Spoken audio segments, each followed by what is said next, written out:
मगरबी बंगाल की वजीर आला ममता बनर्जी तशद्दुदज़दा भीरभूम के रामपुर हाट के दौरे पर हैं। इसी दौरान उन्होंने मुतासरीन से मुलाकात की और उनकी बीती सुनी। ममता बनर्जी ने मुतासरीन को इंसाफ की यकीन दहानी कराई। उन्होंने महलूकीन के वर्सा के लिए 5-5 लाख रुपए के मुआवजे का ऐलान भी किया। इस मौके पर उन्होंने पुलिस और इंतजामिया के आला अफसरान को मुतासरीन की हर मुमकिन मदद की हिदायत भी दी। वाज़ेह रहे कि टीएमसी लीडर बहादुर शेख के कत्ल के बाद यहां तशद्दुद बर्पा हो गया था।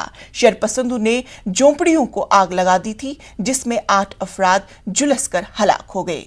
बीजेपी और लेफ्ट लगातार ममता बनर्जी को निशाना बना रहे हैं। बीजेपी ममता बनर्जी से इस्तीफे का मुतालबा कर रही है और रियासत में सदर राज का मुतालबा कर रही है।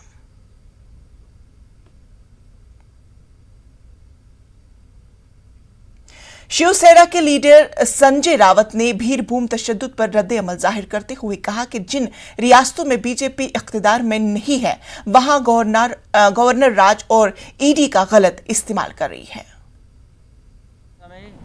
महाराष्ट्र में और बंगाल में राज्यपाल दोनों सरकारों पर निशाना साधते हैं। और भी राज्यों में राज्यपाल है, और भी राज्यों में ईडी के कार्यालय हो सकते हैं, लेकिन ईडी और राज्यपाल जहाँ बीजेपी का शासन नहीं है, वहाँ सिर्फ हमको ही निशाना साधा जाता है। उसका मतलब आप समझ लीजिए।